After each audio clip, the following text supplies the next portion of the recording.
Hallo und herzlich willkommen auf meinem Kanal Farbe, Film und Frau. Farben leuchten wie ein Stern, Träume wandern immer fern. Film des Lebens spielt sein Spiel, lass die Zeit stillstehen hier. Ich heiße Hanna und habe heute etwas ganz Besonderes für euch. Ich durfte ein Interview mit Gary Howard, einem ehemaligen Mitglied der Flying Pickets, aufnehmen. When I find myself in times of trouble, Mother Mary comes to me, speaking words of wisdom, let it be. Flying Pickets. The band of six was founded by Brian Hibbard in 1982 from a group of actors who had been active with him in John McGrath's 7 hours 84 minutes theatre group, a fringe theatre organisation who had sung a cappella in their production of the 1981 play One Big Blow. The group chose the name The Flying Pickets as band members had played a part in the UK miners' strikes of 1972 and 1974. Performing in clubs and pubs in London, the Flying Pickets came up with the concept of transferring the art of a cappella to the pop music scene. In 1986, Hibbard and Stripe left the band and were replaced by Gary Howard and Hereward Kay. The very thought of you, my love, my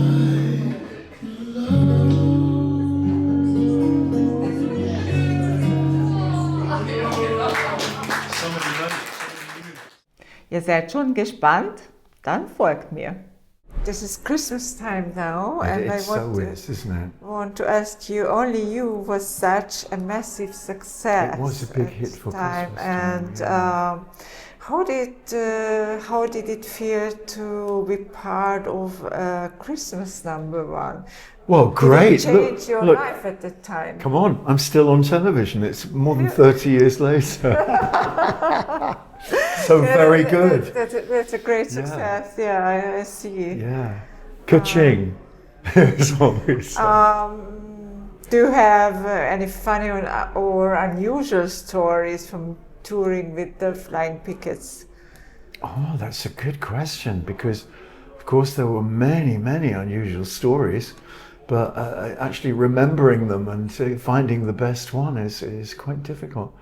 Ah, yes, I've got one. And this is a typical habit of touring bands, is that if you found the door, because we'd be in a hotel, and if one of the doors was open, all the other members, and the person wasn't there, Okay. all the other ones would go in and rearrange the furniture.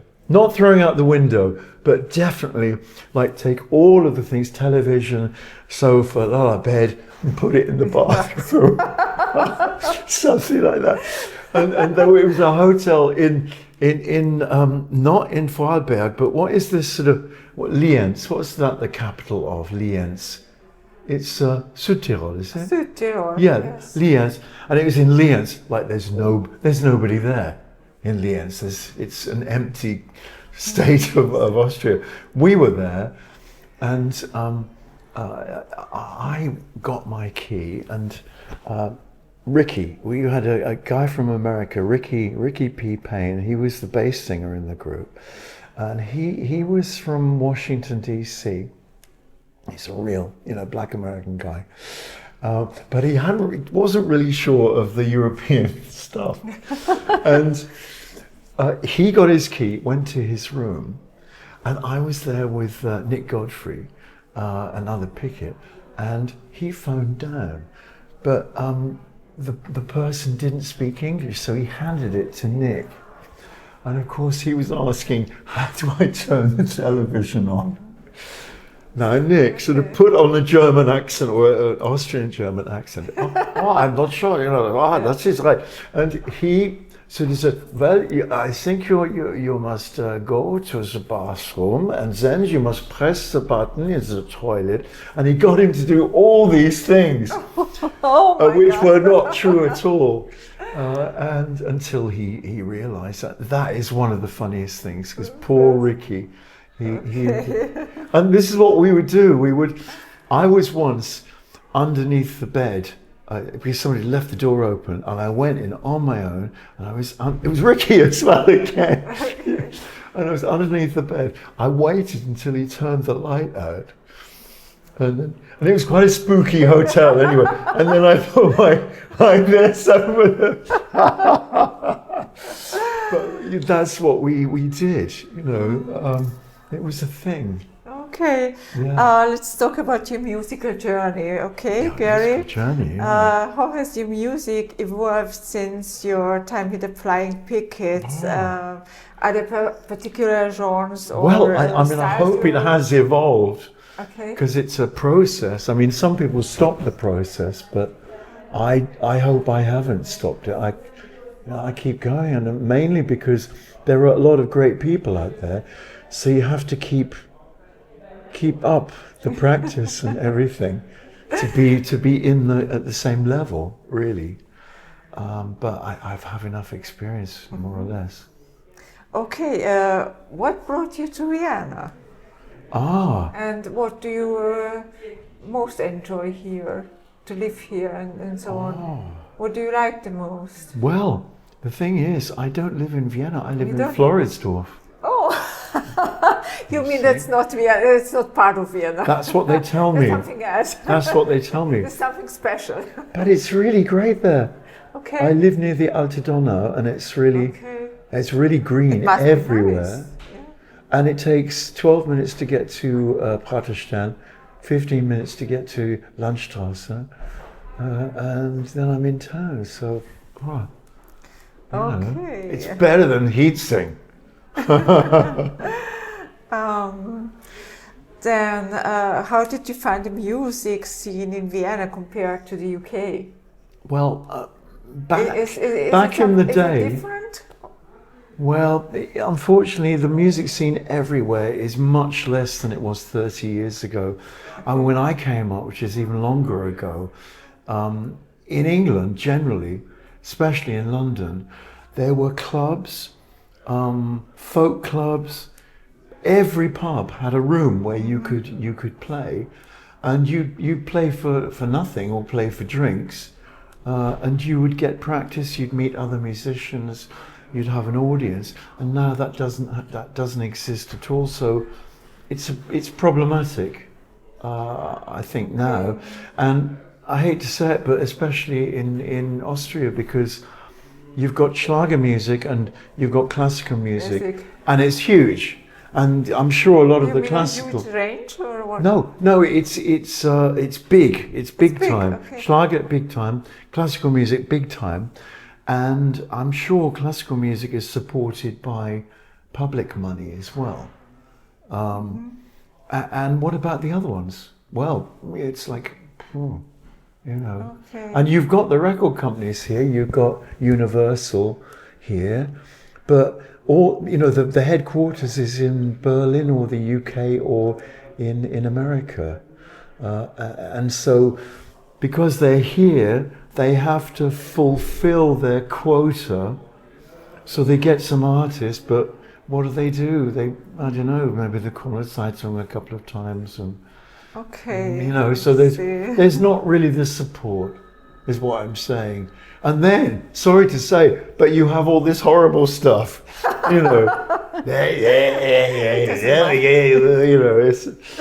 Although I have to say that I know Wolfgang Ambros, and he sort of invented that kind of singing, and I think he's great, and people are often making fun of him. But I had a great conversation with him about 5 years ago in Salzburg, where he was playing.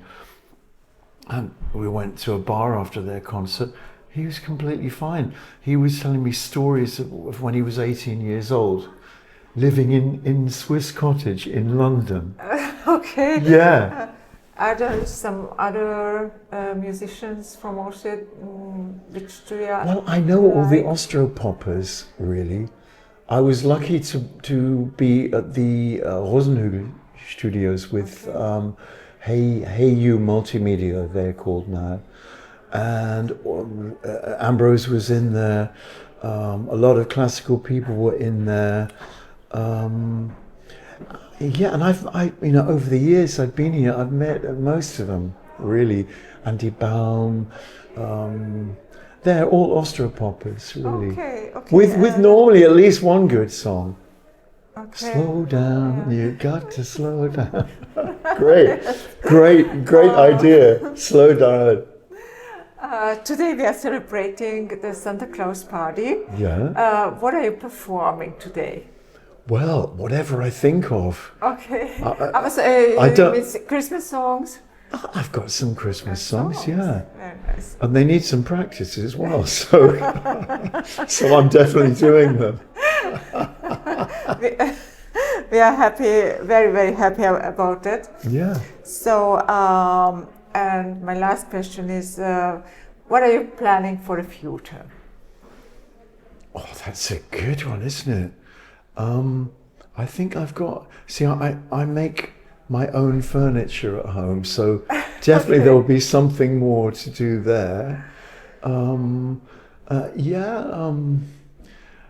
I've got a CD in the making, but I'm in between sort of infrastructure for my studio, so I don't want to carry on until I've got a couple That of means new. you have an own studio.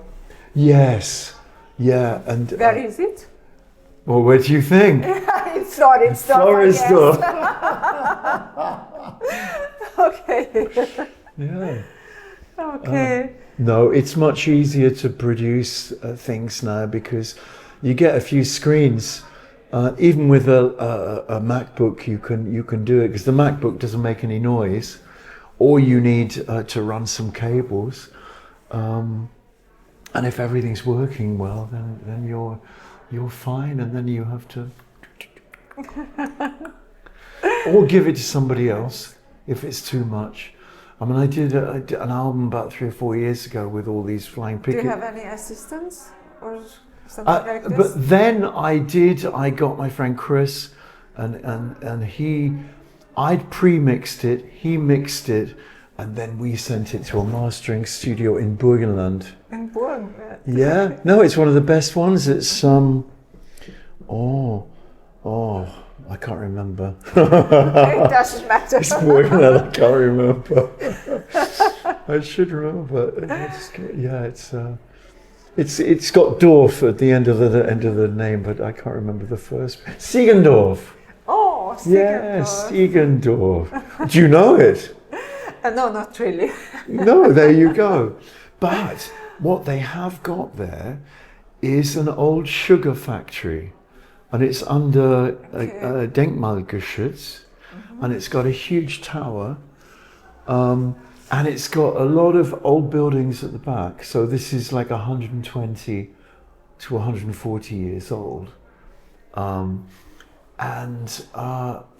of these back studios are, people like musicians and mixers and they are renting there, and apparently one of the best ones is there.